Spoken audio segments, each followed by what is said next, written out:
Hello, and today I'm going to be talking to you guys about our Management 110 uh, technology project. We are Team 26. We consist of Christine Chipgan. My name is Conrad Kimball, Zia Vu, Vang Zhong, and Meng Vang. And today I'm going to be talking to you guys about the new tech era at California State University, Fresno. So the first time that we actually worked on this, we kind of went in it backwards. We started looking up new tech products that were out in the market, and we forgot about the pain points of the actual of Fresno State itself. And so this time when we came up with our solutions, we actually did it the right way. We started looking at the pain points of the faculty members and what we could actually do realistically to solve some of those things. So one of the things we actually came up with was to hold the tech fair annually. It's going to be kind of like a competitional based thing, almost like a science fair, but with technology. And we're going to hope that some neat products come out of this thing that we can apply not just to the faculty, not just to the school, but valley wide. It's basically just a chance to show off students and faculty members' tech skills in a friendly competition with a couple of prizes dispersed as well. The next thing we thought about was doing a couple of workshops throughout the semester on technology to make sure students learn about tech at Fresno State, what they can do, what they can utilize right now, like Blackboard, LinkedIn, Discovery, to really amp up their game and get on a higher technology level.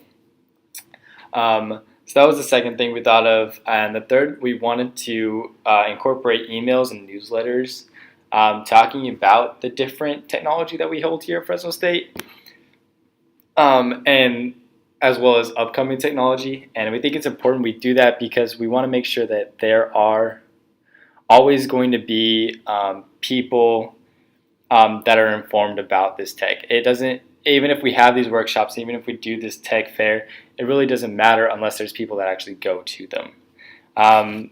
So we're going to talk about how we're going to get a lot of this news out into the community. We're going to be advertising through the newspaper, through sessions on local news channels like KC24, putting posters up at Bitwise or other companies, as well as social media posts through our own Fresno State account.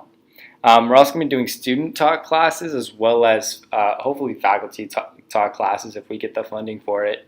But student talk classes, we can either pay them a stipend or we'd be able to pay them a much lower rate than we would if we had an experienced professional teaching some of these classes. But we believe that there are valuable lessons to learn from a lot of the students. And we would hope that they would have some sort of certification before putting on these events, but we'd make sure that they were at least equipped to teach these classes. They'd be teaching classes on coding, about creating profiles on LinkedIn, talking about some of the new technology that they've worked with, and then learning how to operate the new technology as well. Try to keep it as simple as possible. And then we're also going to be doing a Fresno State Tech Day, which will be an informational day for the parents of their students coming to Fresno State. Obviously, Fresno State hasn't really been traditionally looked at as a tech school, but we're almost trying to transform that vision. And so the Fresno State Tech Day will allow parents to see why they should send their kids to a college that hasn't traditionally been known about tech. They're going to be learning about all the tech available and upcoming at Fresno State and how to help their students succeed with some of the technology that we do have available. So when we're talking about advancing the classroom, like I said before, we had thought of it the wrong way and thought of it backwards. So we try to identify some of the pain points and try to realistically make sure that the professors were able to utilize some of the new technology we come out with, as well as understand it for both themselves and when they're teaching it to the students. So we want to make sure that they don't completely have to switch to all this new technology. But we are going to be utilizing new technology that helps and assists them instead of completely takes over. We want to make it easy to use. Simplicity is best.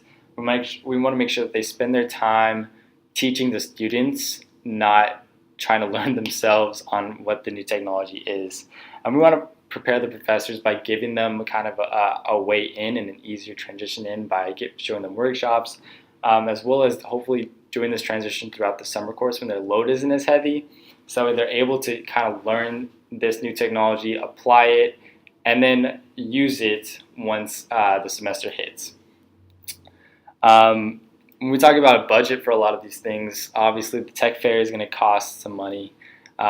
Depending on how large scale we want to run this, if it's just Fresno statewide or if it's valley-wide, we're probably going to have to hire someone either full-time on our per contract basis to hire this thing to make sure that it's continuous and it doesn't just end in 1 year. We want to try to make this an annual event, so we want to pay someone to do the job right. That could be anywhere from a $60,000 to $85,000 a year contract if they also have additional duties on top of this fair, or it could just be a per contract basis ranging anywhere from $40,000 to $55,000 to just put on this fair. We also want to hire someone to do the newsletters and social media campaigns. That could go anywhere from a part-time basis of like $15 an hour for just hiring a student to do it, or some with more experience, anywhere from $30,000 to $50,000 to handle all that content. When we talk about the class to promote technology, when we're having just students do it, obviously we're able to pay them a little bit less. But if once we start bringing on faculty members to teach some of these tech classes, it's going to be anywhere from $65,000 to $98,000 a year each if we're having them as full-time faculty. And the administration that's going to be needed to back up that faculty could go anywhere from $100,000 to $200,000 depending on how many faculty members we actually need. And then when we're offering training to teachers, we're probably going to have to hire someone on full time to oversee that all the teachers are actually able to learn all the new technology and put it into effect in their classrooms, as well as make sure there's no miscommunications. So thank you. We are Team 26, and we hope that you enjoyed this presentation.